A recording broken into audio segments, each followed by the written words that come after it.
Hello students, so how are you all? Today we will see magnetic effect of current. इससे पहले हम लोगों ने इलेक्ट्रोस्टैटिक्स देखा था और क्लास 11 का kinematics and Newton's laws of motion भी मैंने 10 मिनट शॉर्ट्स में अपलोड कर दिया है। तो आप लोगों ने अगर उसको नहीं देखा तो आप लोग जाके चेक कर सकते हैं और उसका नोट्स बना सकते हैं। So let's start with our today's session. Okay, our today's topic is magnetic effect of current and यहाँ पे हम लोग पॉइंट वाइज देखेंगे सारा कुछ। तो हमारा पहला पॉइंट है आज का बायोट-सेवर्ट लॉ। ये कहता है द स्मॉल मैग्नेटिक फील्ड जो है वो dB, उसको हम लोग कैलकुलेट कर सकते हैं इस फॉर्मूला से mu naught mu R upon 4 pi ideal sine theta upon R square. तो ये जो dl है वो किसी स्मॉल डिस्टेंस को, मतलब ये छोटा सा जो डिस्टेंस है इसको रिप्रेजेंट करेगा dl। यहाँ पे एयर के चलते mu R is equal to 1 होता है और जिसके कारण हमारा D B is equal to mu naught upon 4 pi हो जाता है ideal sine theta upon R square. और म्यू नॉट अपॉन 4 पाई का वैल्यू जो है वो होता है 10⁻⁻7 के बराबर। उसके बाद हमारा दूसरा पॉइंट आता है magnetic field due to circular wire. तो सर्कुलर वायर के चलते, मतलब कोई सर्कुलर वायर ऐसा होगा, इसके चलते कहीं पे भी मैग्नेटिक फील्ड हम लोग कैसे कैलकुलेट करेंगे वो यहाँ पे हम लोग देखेंगे। जैसे कि मान लेते हैं इस पॉइंट पे, तो इसके लिए हमारा एक्सिस पे जो है वो फॉर्मूला होता है b equal to mu naught upon 2 I R square upon R square plus X square का पावर 3/2। यहाँ पे r जो है वो इसका रेडियस है और x जो है वो सेंटर से दूरी है उस पॉइंट का, वो x है। ओके, उसके बाद आता है सेंटर पे। तो सेंटर पे क्या हो जाएगा, सेंटर पे x तो 0 हो जाएगा और यहाँ पे आप x 0 पुट करके सेंटर पे जो है वो फार्मूला डिराइव कर सकते हैं। तो सेंटर पे हमारा फार्मूला आता है b is equal to mu naught upon 2 I by R, x 0 रख करके। उसके बाद अगर n नंबर ऑफ टर्न्स हो तो हम लोग कैसे करेंगे, तो जस्ट एक्सिस के फार्मूला पे आगे n लगा करके आप इसको एक ट्रिक के ज़रिए याद कर सकते हैं। n into mu naught upon 2 I R square upon R square plus X square का पावर 3/2। और इसका ग्राफ कुछ इस तरह का होता है कि सेंटर पे ये जो है कर्व मैक्सिमम रहता है और ये हमारा एक्स एक्सिस, ये वाई एक्सिस है और सेंटर पे मैग्नेटिक फील्ड मैक्सिमम रहेगा।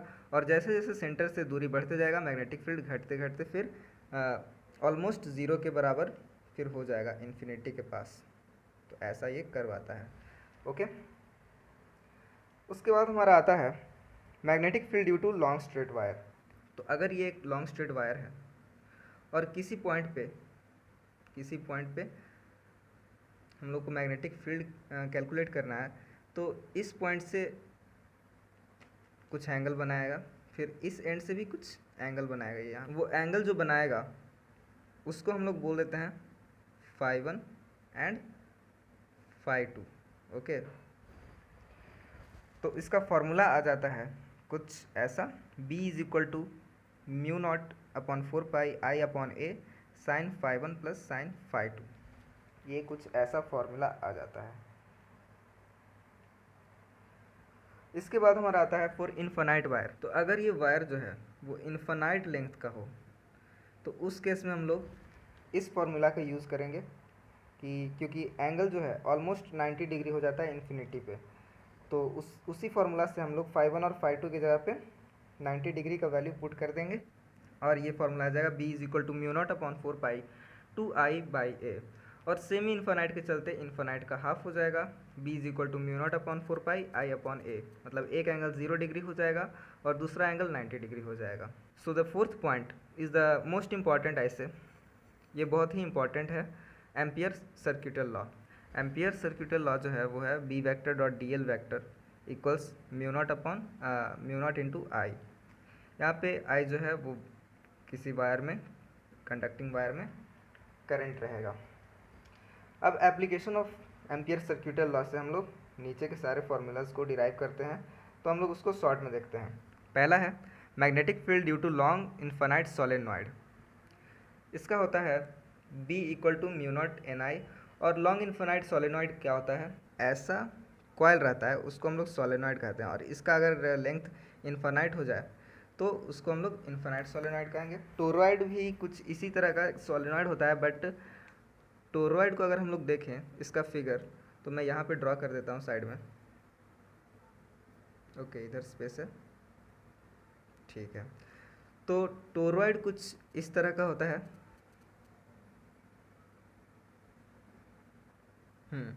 जो कि एक सोलेनॉइड ही है, बट एक सर्कल के फॉर्म में ऐसा रहेगा, और इसका जो रेडियस है वो आर हो जाएगा। तो इस केस में हम लोग का मैग्नेटिक फील्ड क्या होगा, उसको हम लोग कैलकुलेट करते हैं इस फार्मूला से, B is equal to mu naught N I upon 2πr। तो लॉन्ग सिलेंड्रिकल वायर के चलते मैग्नेटिक फील्ड क्या होगा, तो लॉन्ग सिलेंड्रिकल वायर कुछ ऐसा हो जाता है जैसा हम लोगों ने इलेक्ट्रोस्टैटिक्स में भी देखा था, और इसके चलते कुछ अप्रोप्रिएट सा नहीं है, लेकिन ऐसा ही वायर होता है अंदर में, और इसके चलते जो है वो किसी भी पॉइंट पे, किसी पर्टिकुलर पॉइंट पे मैग्नेटिक फील्ड क्या होगा, तो आउटसाइड में B is equal to mu naught upon 2πi/, small R. Small R जो है वो इस वायर के सेंटर से पॉइंट का, इस पर्टिकुलर पॉइंट का दूरी स्मॉल आर होता है। फिर हमारा आता है सरफेस पे। सरफेस पे B is equal to mu naught upon 2πi/, capital R. Capital R जो है वो सिलेंड्रिकल वायर का रेडियस हो जाता है। फिर इनसाइड में हमारा ये फार्मूला बनता है, B is equal to mu naught upon 2πi/r upon capital R square. उसके बाद ये हमारा सबसे इम्पॉर्टेंट सा एक ग्राफ आता है, ये y एक्सिस है हमारा, और ये हमारा x एक्सिस है। तो अंदर में जब वायर के इनसाइड में हम लोग मैग्नेटिक फील्ड देखें, तो ये डायरेक्टली प्रोपोर्शनल हो जाता है r के, है ना। यहाँ पे आप देख सकते हैं ये r के डायरेक्टली प्रोपोर्शनल है, इसीलिए ये एक स्ट्रेट लाइन होता है। जब तक कि वो सरफेस पे ना आ जाए तब तक स्ट्रेट लाइन होता है, और सरफेस में मैक्सिमम वैल्यू देता है जब रेडियस के बराबर हो जाता है उसका डिस्टेंस। उसके बाद हमारा जैसे जैसे आगे बढ़ते हैं फिर, तो वो कर्व इन्वर्सली प्रोपोर्शनल रहता है, और इन्वर्सली प्रोपोर्शनल के कारण ये एक एक्सपोनेंशियल कर्व बनता है। तो आई होप आप ग्राफ समझ गए होंगे। उसके बाद हम लोग चलते हैं 7th पॉइंट पे। तो 7th पॉइंट है force on moving charge placed in magnetic field.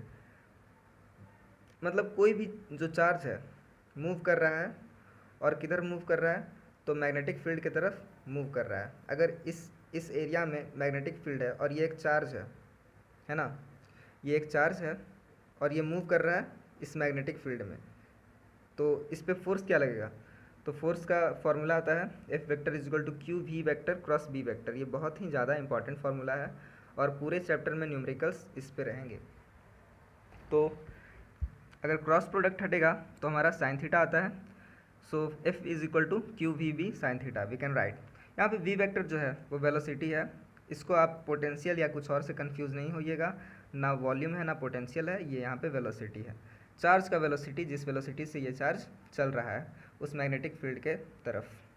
Okay, अगर ये जो चार्ज है वो मैग्नेटिक फील्ड से डायरेक्ट परपेंडिकुलर होकर के एंटर करे, मतलब थीटा 90 डिग्री हो, तब जो फोर्स लगेगा उस चार्ज पे वो मैक्सिमम फोर्स होगा क्यू वी बी के बराबर, क्योंकि साइन 90 हो जाएगा, साइन 90 का वैल्यू 1 हो जाएगा, इसलिए साइन थीटा जो है 1 हो जाएगा, और F max Q V B हो जाएगा। और एफ मिनिमम कब हो जाएगा, जब आपका थीटा 0 डिग्री हो जाए। तो फोर्स लगेगा ही नहीं, क्योंकि 0 डिग्री मतलब ये कुछ एंगल बनाया ही नहीं, ये सीधे ऐसे निकल गया, मतलब मैग्नेटिक फील्ड में एंटर किया ही नहीं। ओके, उसके बाद अब हम देखते हैं मैक्सिमम फोर्स जब लगे तो केसेस क्या बनते हैं। तो यहाँ पे देखिए ये 90 डिग्री से परपेंडिकुलर होकर के इंटर करेगा मैग्नेटिक फील्ड में। ये क्रॉस जो है वो डिनोट करता है कि मैग्नेटिक फील्ड जो है उसका डायरेक्शन अंदर में है, मतलब इस स्क्रीन के अंदर में जा रहा है, एक एरो जैसा ऐसा कुछ, वो अंदर में जा रहा है, ठीक है। और अगर ये डॉट रहता ऐसा, अगर ये डॉट रहता तो इसका मतलब था कि मैग्नेटिक फील्ड का डायरेक्शन ऊपर रहता। तो ये जो चार्ज पार्टिकल है वो परपेंडिकुलर इंटर करेगा, परपेंडिकुलर इंटर करने के बाद इस पर फोर्स लगना शुरू हो जाएगा मैग्नेटिक फील्ड के कारण। इस वजह से ये मूव करेगा एक सर्कल में, और उस सर्कल का जो रेडियस है वो क्या होगा, तो वो हम लोग कैलकुलेट करते हैं, तो आता है R is equal to M we by Q B. अब वो कैसे कैलकुलेट करते हैं, तो मैं आपको बस सिंपल सा आइडिया दे देता हूँ कि जब इक्विलिब्रियम पे होगा ये चार्ज, तो इस पर दो फोर्सेस लग रहे होंगे। पहला फोर्स सेंट्रीपिटल फोर्स, ये फोर्स मैग्नेटिक फील्ड के कारण, और दूसरा फोर्स, क्योंकि ये चार्ज पार्टिकल है तो क्यू वी बी जो है ये फोर्स लगेगा। तो अब Q V B equal to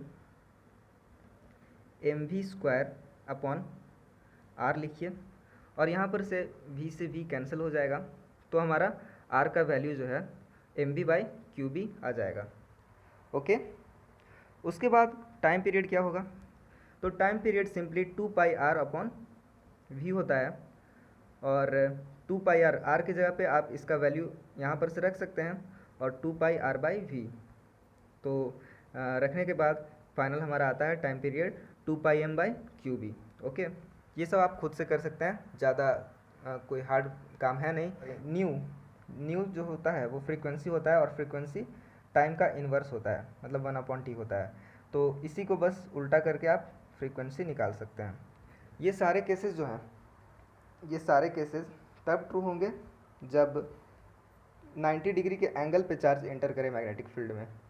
आगे हम लोग देखेंगे अगर 90 डिग्री से कम हो एंगल तब, तो इस केस में क्या होता है कि जो वेलोसिटी वेक्टर है वो एक थीटा एंगल बनाते हुए मैग्नेटिक फील्ड में एंटर करता है।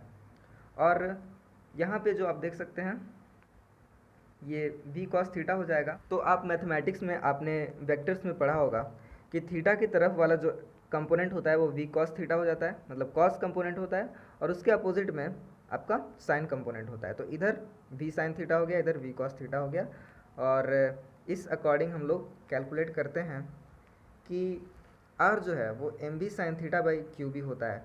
अब sine theta, v sine theta क्यों हुआ, तो v साइन थीटा का कारण है कि साइन थीटा जो ये साइन कंपोनेंट है, v साइन कंपोनेंट, इसी के कारण तो है जो वो सर्कल में मूव करेगा, क्योंकि परपेंडिकुलर डायरेक्शन में यही ना मूव कराएगा, ये तो सीधे बस बाहर निकाल देगा उसको। तो इस कंपोनेंट के कारण जो है वो सर्कल में चार्ज मूव करेगा, इसलिए हम लोग रेडियस निकालते वक्त M V sine theta upon Q B लिखते हैं। फिर हमारा आता है time period. Time period t is equal to 2 pi M by Q B होता है। यहाँ पे टाइम पीरियड जो है 2 पाई आर बाई वी, जैसा हम लोग प्रीवियस केस में देखे थे, और सेम ही हमारा टाइम पीरियड आ जाता है 2 pi M by Q B. तो टाइम पीरियड चेंज नहीं होता है एंगल के चेंज होने पे।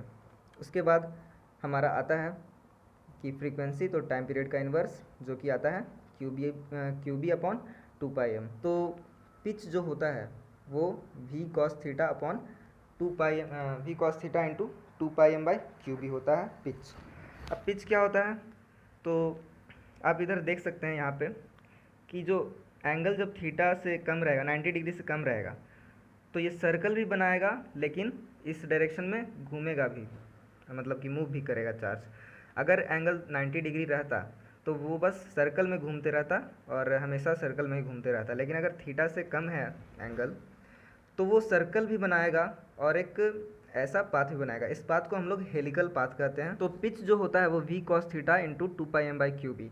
अब ये कैसे हुआ, तो पिच एक्चुअली एक डिस्टेंस है, और डिस्टेंस का फॉर्मूला क्या होता है, स्पीड इंटू टाइम, और ये टाइम का फॉर्मूला है 2 pi M by Q B, and ये स्पीड है v cos theta. v cos theta इसलिए क्योंकि जब हम लोग रेडियस कैलकुलेट कर रहे थे तो ये कंपोनेंट जिम्मेदार था, लेकिन जब ये इस डायरेक्शन में जाएगा, जब ये हेलिकल पाथ में जाएगा, तो ये कंपोनेंट के चलते ये वर्टिकल हॉरिजॉन्टल डायरेक्शन ट्रैवल करेगा, इसलिए हम लोग v cos थीटा को स्पीड लेते हैं और time period 2 pi M by Q B होता है। So I hope you understood this concept of pitch and helical path. Now we see the Lorentz force. Lorentz force क्या होता है, electrostatic force और मैग्नेटिक फोर्स का जो combination होता है उसको हम लोग लॉरेंस फोर्स से रिप्रेजेंट करते हैं। फिर आता है हमारा साइक्लोट्रॉन। तो साइक्लोट्रॉन एक डिवाइस होता है, एक ऐसा कुछ डिवाइस होता है यहाँ पे दो सेमी सर्कुलर प्लेट्स के बीच एक चार्ज को एक्सेलरेट कराया जाता है, और फिर टारगेट पे जो है वो टारगेट को हिट कराया जाता है एक्सेलरेट करा के, दो ठो मैग्नेटिक फील्ड के प्रेजेंस में। तो उस चार्ज का मैक्सिमम वेलोसिटी जो होता है वो इस फॉर्मूला से आता है, V max is equal to Q B R max upon M, R is equal to M we by Q B होता है। तो v इज इक्वल टू हो जाएगा Q B R upon M. Okay, और यहाँ पे मैक्सिमम रेडियस होगा तभी ना वेलोसिटी मैक्सिमम होगा, क्योंकि मैक्सिमम रेडियस पे आ करके बाहर से एकदम वो हिट करेगा टारगेट को। तो मैक्सिमम वेलोसिटी आर मैक्स पे आएगा, इसलिए हम लोग V max is equal to Q B R max upon M लिखते हैं। और के मैक्स निकाल लेते हैं हम लोग, सिंपली काइनेटिक एनर्जी है तो हाफ एम वी स्क्वायर होता है, और यहाँ पर से आप वी का वैल्यू इसमें पुट कर दीजिएगा तो आपको ये फार्मूला जो है वो यहाँ पे आ जाएगा। Okay, K max is equal to half Q square V B square R max square upon M. 10th point जो होता है हमारा, force on current carrying conductor placed in uniform magnetic field. अगर कोई कंडक्टर यूनिफॉर्म मैग्नेटिक फील्ड में present है तो उस कंडक्टर पे मैग्नेटिक फील्ड के चलते मैग्नेटिक फोर्स क्या लगेगा, तो वो है F vector is equal to I L cross B. उसके बाद हमारा आता है force experience between two current carrying wire per unit length. तो अगर दो वायर है, इधर पहला वायर ऐसा, दूसरा वायर इधर ऐसा, तो इसके चलते एक दूसरे पे फोर्स क्या लगाएगा, तो इस फॉर्मूला से हम लोग देख सकते हैं F by L is equal to mu naught upon 4 pi two I one I two upon R. R जो है वो यहाँ पे डिस्टेंस हो गया ये दोनों वायर के बीच का, और आई वन आई टू दोनों वायर में करंट है। ओके, यहाँ पे ध्यान देने वाली बात यह है कि पर यूनिट लेंथ है, इसलिए हम लोग एफ बाई एल लिखते हैं। अगर सिंपली एफ निकालना है तो पूरे लेंथ से आप इसको मल्टीप्लाई कर सकते हैं। वायर में जब करंट एक ही डायरेक्शन में फ्लो करे तो दोनों वायर के बीच अट्रैक्शन होता है, अट्रैक्शन। ओके, और जब किसी भी एक वायर पे, मतलब कि जब दोनों वायर के बीच अपोजिट डायरेक्शन में करंट फ्लो होगा तब हम लोग का इधर रिपल्सन होगा, और उस अकॉर्डिंग हम लोग फोर्स का डायरेक्शन दे सकते हैं। तो चलिए अब हम लोग देखते हैं torque acting on coil in magnetic field. तो कोई कॉइल जो है प्रेजेंट है और मैग्नेटिक फील्ड में है, ये दो ठो मैग्नेट है, नॉर्थ पोल साउथ पोल ऐसा कुछ। तो मैग्नेटिक फील्ड में जो कॉइल है उस पर टॉर्क क्या लगेगा इस पर, तो टॉर्क जो है वो हम लोग इस फॉर्मूला से कैलकुलेट करते हैं, टाउ, इसको टाउ पढ़ा जाता है, this is equal to N I A V cos alpha. Alpha और थीटा में थोड़ा कन्फ्यूज़न होता है बच्चों को, तो सिंपली आप इधर देखिए, कॉइल की तरफ का जो मैग्नेटिक फील्ड से एंगल बन रहा है उसको हम लोग एल्फा कहेंगे, और जो वर्टिकल कंपोनेंट में जो एंगल बनता है उसको हम लोग थीटा कहेंगे। ओके, तो इसको हम लोग फिर एल्फा को 90 माइनस थीटा करके साइन थीटा लिख सकते हैं, और एन आई ए को हम लोग कैपिटल एम से रिप्रेजेंट करते हैं जो कि मैग्नेटिक मोमेंट होता है, M is equal to N I A. Okay, so torque is equal to M vector cross B vector हम लोग लिख सकते हैं। एम वेक्टर मैग्नेटिक मोमेंट है और बी जो है वो मैग्नेटिक फील्ड है, और यहाँ पे डायरेक्शन मैग्नेटिक मोमेंट का जो है वो साउथ टू नॉर्थ होता है। आगे है एम सी जी का फुल फॉर्म होता है मूविंग कॉइल गैल्वेनोमीटर, और ये कुछ ऐसा एक डिवाइस होता है, एक कॉइल रहता है और ऐसा कुछ जुड़ा हुआ रहता है,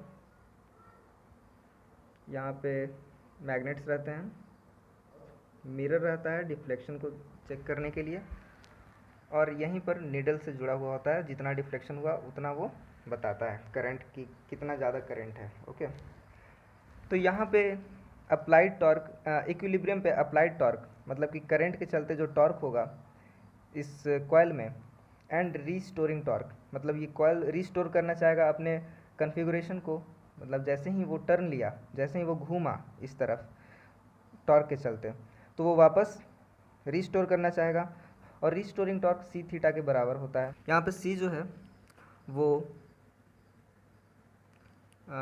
restoring torque per unit twist होता है, और थीटा जो है वो angle made per unit twist होगा। ओके, तो ये एन आई ए बी जो अप्लाइड टॉर्क है इक्वल टू सी थीटा हो जाता है, और फिर हम लोग उससे कैलकुलेट कर सकते हैं करंट जो है I is equal to C theta by n A B हो जाएगा। यहाँ पे C by n A B को हम लोग G से रिप्रेजेंट करते हैं, G जो है वो गैल्वेनोमेट्रिक कांस्टेंट होता है, तो हम लोग लिख सकते हैं I को I is equal to G theta. Okay, और सेंसिटिविटी क्या होता है, तो इन्वर्स ऑफ गैल्वेनोमेट्रिक कांस्टेंट को हम लोग सेंसिटिविटी कहते हैं, जो कि होता है एन ए बी अपॉन सी। फिर हमारा आता है एमीटर एंड वोल्ट मीटर। तो एमीटर जो है वो करंट मेज़र करता है कि करंट कितना फ्लो कर रहा है सर्किट में, उसको मेज़र करेगा एमीटर, और एमीटर जो है हम लोग उसको सीरीज़ में कनेक्ट करते हैं क्योंकि सीरीज़ में करंट जो है वो कांस्टेंट रहता है। अगर पैरेलल में रहे कनेक्शन तो करंट डिफर कर जाता है, इसलिए सीरीज़ में हम लोग कनेक्ट करेंगे एमीटर को। और एक शंट होता है SHUNT, जिसको हम लोग S से रिप्रेजेंट किए हैं इधर यहाँ पे। ये एक बहुत ही स्मॉल रेजिस्टेंस को कहते हैं, ये टेंड्स टू जीरो होता है, बहुत ही छोटा रेजिस्टेंस, इसको हम लोग शंट कहते हैं, जो कि पैरेलल टू गैल्वेनोमीटर ऐड होता है। ओके, सो कुछ ऐसा सर्किट हम लोग को दिखेगा, करंट इधर से मेन सर्किट से आया, फिर इधर से हम लोग शंट ऐड किए इसमें, और इधर गैल्वेनोमीटर ऐड किए। तो गैल्वेनोमीटर से हम लोग एमीटर बना सकते हैं, और यहाँ पे गैल्वेनोमीटर में जो करंट है वो IG है, और इधर जो बच गया I माइनस IG हो जाएगा। ओके, क्योंकि I में से IG तो उधर चला गया, तो I माइनस IG हम लोग लिख सकते हैं। इधर का हम लोग पोटेंशियल VA से रिप्रेजेंट करेंगे, और इस साइड का VB से, इस वायर का। ओके, तो पैरेलल में पोटेंशियल सेम होता है, ये हम सब जानते हैं, और ओम्स लॉ से V is equal to IR भी होता है। तो यहाँ पे IG into G equal to I minus IG into S, इधर का करंट और इधर का रेजिस्टेंस IR, और इधर का IG इंटू G हो जाएगा। इससे हम लोग S कैलकुलेट कर सकते हैं, तो हम लोग को पता चल जाएगा कि कितना रेजिस्टेंस गैल्वेनोमीटर के कितना रेजिस्टेंस गैल्वेनोमीटर के पैरेलल में लगाना है एमीटर बनाने के लिए।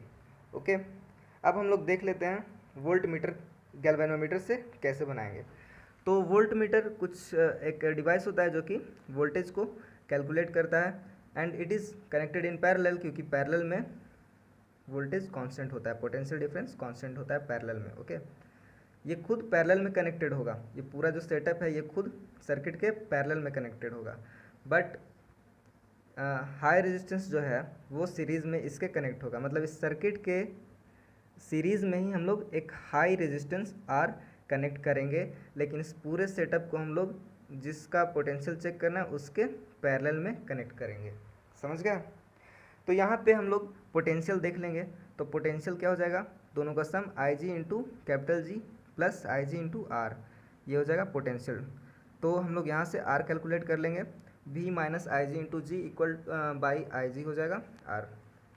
तो इस प्रकार हम लोग गैल्वेनोमीटर से एमीटर और वोल्ट मीटर दोनों बना सकते हैं, और कैलकुलेट कर सकते हैं कि कितना रेजिस्टेंस लगाना है।